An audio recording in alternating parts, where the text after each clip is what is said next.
faculty position there. He's explored some of the world's least visited destinations and has written for magazines including Outdoor and Australian Geographic on his adventures, I'm so jealous of this, mountain biking in Kyrgyzstan and kayaking in Greenland. Unbelievable. Please welcome Eddie.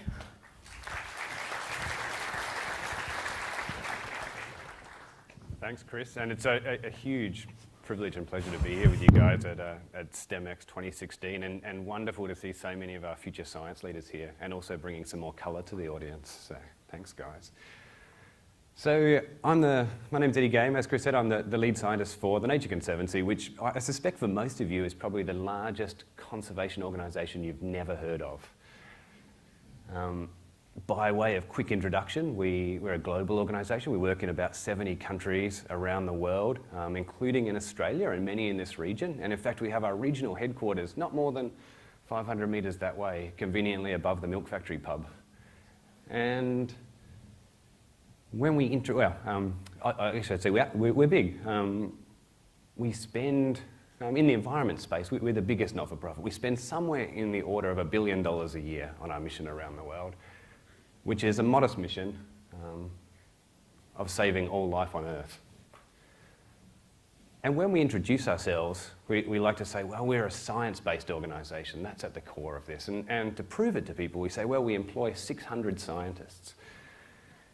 And one of the advantages of working for a not-for-profit is that you get a lot of pro bono work. So we have wonderful organisations that do stuff for us for free. And a couple of years ago, a great marketing firm in Australia came to us and said, we'd like to help you improve presentations for events just like this, because obviously that many scientists, you'll never be able to produce a good presentation. But they were impressed by the 600 scientists stat, and they thought that's a good one to use, and they made a slide for us. And this was it.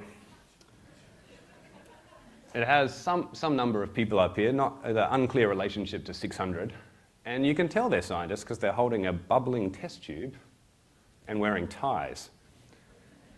And I wrote back to them and I said, you know, it's not exactly the perfect representation of the sort of scientists who work for us. They're mainly ecologists or geographers or social scientists or economists. And they said, no worries, we've got it. And so they sent me a new version. They've added some more people, still unclear relationship to the number 600. They've got rid of the word over and added this very scientific notation here. We still have the bubbling beakers, but importantly, we got rid of the ties. So clearly this is how a lot of people see scientists. But you get the point. We have a lot of scientists, and most of our scientists are perhaps a little less Breaking Bad than this infographic would suggest, but they still underpin our work, which is to protect the iconic places around the world, transform our industries, and inspire a generation of people to care for nature and understand what role nature plays in their life. And we're not a big billboard name and shame type organisation. We work with anybody. We work with partners all over the world, odd partners who you wouldn't think kind of natural bedfellows for conservation groups, but we do it to get stuff done on the ground. And so what I wanted to share today, I know there's a bit of an Earth observation theme happening today, and so what I wanted to share was just 3 kind of quick vignettes of our work and flag in each kind of how essential Earth observation is to tackling the big challenges that face nature and people today, and how intertwined those challenges are. So I want to take you first to the savannas of Northern Australia, the largest tropical savannas on the planet, home to a lot of Australia's unique wildlife. And also something people don't usually know, it's where most of our wildfire happens. I think, you know, we live on the eastern seaboard and we live in the forests of southern Australia, and we're used to big forest fires around Melbourne and Adelaide and Sydney, and we kind of associate fire with these landscapes, but most of the fire in Australia happens up north. About 30% of all of these savannas burn every single year. It's a huge area, and most of it's late dry season burns. Once it's got to August, July, you know, the grass is dry and you have these huge big fires. And that's bad for, really bad for 2 reasons. One is that that's a huge amount of our emissions. That's putting a lot of carbon into the air, and it's also killing a lot of trees that otherwise would be sucking that carbon down. And to give you an idea of the scale of that emissions, it's in the order of many millions of cars on the road every year is released just from the savannas burning in northern Australia. And these big fires are also bad for biodiversity because they roll across what are otherwise sort of small pockets of rainforest and rocky outcrops that harbour some of our really unique species. And you know, there are so many wicked problems in the world today, problems where one solution just creates another problem, or at least is not ideal for someone. And I guess I'm thrilled to say that this is not one of them.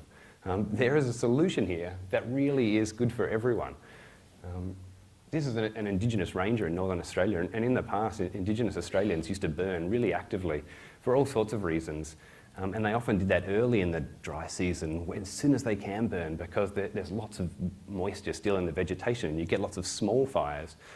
Now, they had lots of reasons for doing this, but one of the side effects was that it acted as a kind of a giant fire break. You didn't get those huge fires at the end of the year. And the brilliant thing is, this man here is being paid to be back on his country and undertake this practice, and doing it in the national service, really. He's offsetting emissions right here. And here's the cool thing that I wanted to show you. This is, just to orientate you to this map, this is Kakadu up here, Australia's largest, perhaps most iconic national park. This is Arnhem Land, Indigenous territory, where a lot of this burning is happening. Now, this is a MODIS image. This is an image using MODIS satellite data, and it's showing fire scars. And so, to tell you about it, these yellow colours, these reddish colours, even this kind of dark green colour here, they're fires late in the year. They're going to be really hot fires. And you can also see the extent of the fire there. This light green colour here, they're earlier in the year. They're smaller fires. And look at the startling contrast between Indigenous land here and Australia's most iconic national park here. Huge wildfires raging across here, releasing loads of carbon, doing huge damage. Here on the Indigenous side, tiny little fires. And this is over an entire year in 2014, and this is happening every year. And you know what's really cool? We depend on seeing this kind of evidence, and I was able to go online and just make this map easily. This is as I said, a free MODIS product, but really importantly is being served up in this kind of format for people to use by the North Australia Fire Information Network, by an Australian research group. And they've made it in a format that any of us can go and download this information, and this really does change policy. I mean, seeing images like that really changes the way we think about our work. Next, I want to take you to Kalimantan, which is the Indonesian part of the island of Borneo, one of the kind of great chunks of rainforest left on this planet, full of really iconic species like orangutan. Most of the world's orangutan live on Kalimantan. But it's also one of the global centres of deforestation. You've got a huge amount of forest being cleared there every year. Queensland's trying its best to give them a run for its money at the moment, but you know, this is still where a real hotspot of global forest cover change.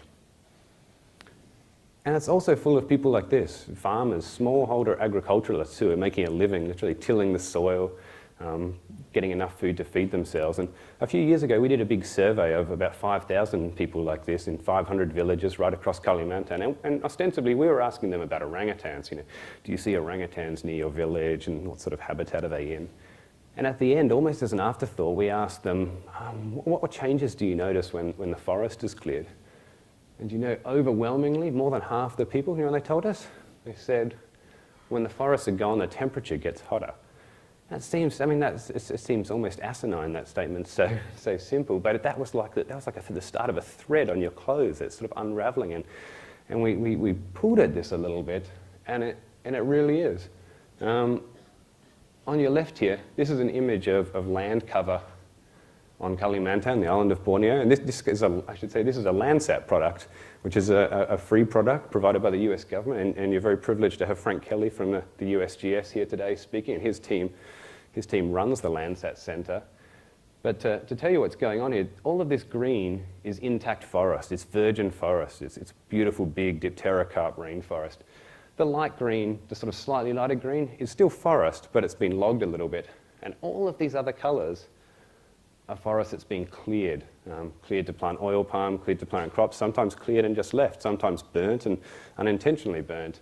And most of this clearing has happened in the last 15 years. This is a MODIS image, a satellite image that's showing land surface temperature. And look at the startling relationship between the temperature here and the forest cover. Now, there is an elevation effect here, but even when you account for this, it's a huge impact of forest loss on temperatures. And to give you an idea of how hot this is, I mean, this red stuff here, that's an average of 30, that means an average above 30 degrees for the year. And this is not a big seasonal change. This is basically every day here is 30 degrees and like 90% humidity. This is it's kind of a pretty stark image of climate change. And what we see here is a real decoupling of global warming to the actual change. What people are feeling on the ground here is many degrees more than what you would expect just from climate change alone. And that has some really big implications, because what these people tell you after they say it gets hotter is that it gets harder to work. And what they're experiencing is heat illness. And we know quite a lot about heat illness because it always makes the media in Europe and Australia and the US during big heat waves, usually these really hot events, and people die. There's a real mortality effect to it. But what we hear less about is the kind of sublethal effects. When you don't die, if you're suffering from heat illness, there are some things that happen physiologically. It gets harder to work. So there's hot days in Brisbane when you're sort of thinking, God, I just can't be bothered. You know, it's not just a lack of willpower. It really is harder to work. It's physiologically harder to work, and it makes it harder to make good decisions. A lot of your sort of judgment gets impaired by heat illness. So here you've got poor people, really poor people, who now can't work as much and are making poorer judgments as a result of forest loss. It's a kind of a huge story here, and I think this is something we're going to see lots more of in the future. This interconnection between the changes we're making in our environment and these huge health impacts on people like this. And the very final thing I want to tell you guys about today is a different kind of Earth observation, if you like. This is me in the rainforest of Papua New Guinea strapping a microphone to a tree. And we're doing this to listen to the sounds of the forest. And we're doing that as a way to kind of measure the biodiversity, measure the health of the forest. Now, this is a kind of a typical jungle scene in Papua New Guinea, a smallholder village. The rainforests are littered with those, but population's increasing, they're clearing more land, there's logging industries, and that's putting pressure on incredible wildlife like this. It's a magnificent bird of paradise. And we're doing stuff about it, but you have to know things. So we have to know, all this land clearing, all of this land change, what impact is it actually having? That's part of being an evidence-based organisation. And conversely, when you do something, when you create a national park, when you change logging standards, you want to know what impact that's having. And that's part of our commitment to the people that support us, that we do this with evidence. But it's really hard to get this kind of evidence. You go out to the forests of New Guinea, most of the species, especially when you talk about insects, are completely undescribed. Birds, mammals, they're hard to see. It's hard to find people who can identify them. And just your very presence there changes what you're observing. So instead, we stick microphones to the tree and work in a kind of a wonderful collaboration with people just across the river in the Queensland University of Technology, who are real leaders in this. And we take these thousands and thousands of hours of sound data that we've recorded, and they help us turn it into data, which is a non-trivial supercomputing challenge. I mean, it's really taking huge sound files and turning them into data. So one of the things we produce, and let me talk you through this, is we want to know how saturated the sound is. So you can imagine if you're listening in a soundscape and you hear the sound in every audible spectrum, so from 1 kilohertz up to say 20 kilohertz, that would get a saturation of 100. If there's no sound at any minute, you'd have a saturation of 0. And this is 24 hours in the life of a forest, starting at midnight and finishing at midnight. And the black dots are a healthy forest, if you like, and the red dots are slightly degraded forests. And you'll notice two really clear things. These wonderful peaks in acoustic activity. They're called the dawn chorus and the dusk chorus, when all of the animals are kind of making noise. But there's something really different about these two. Look at how much quieter that dawn and dusk chorus are in the degraded forest. It's like this is the signature of forest degradation in sound, the kind of great silent dawn. And to give you an idea of how kind of powerful this is, that this is like, think of these shaded lines as kind of our uncertainty around this, and then they're not even overlapping. I mean, they're really different signatures in these kinds of forests. And the power of this is that we can go out and very quickly and robustly kind of take a health check of the forest, just like you would go to the doctor and get a temperature check. It's literally just like that. And what I always like to share with people, especially with so many future scientists here, is that you don't have to be kind of a khaki-clad person who can identify every species in the rainforest to make a really big contribution here. This is being advanced by computer scientists and sound engineers, and it's the collaboration between those scientists that's really pushing forward as kind of a new frontier here for science and our knowledge of the world and the power that gives us for decision making. So I'll stop there. Thank you.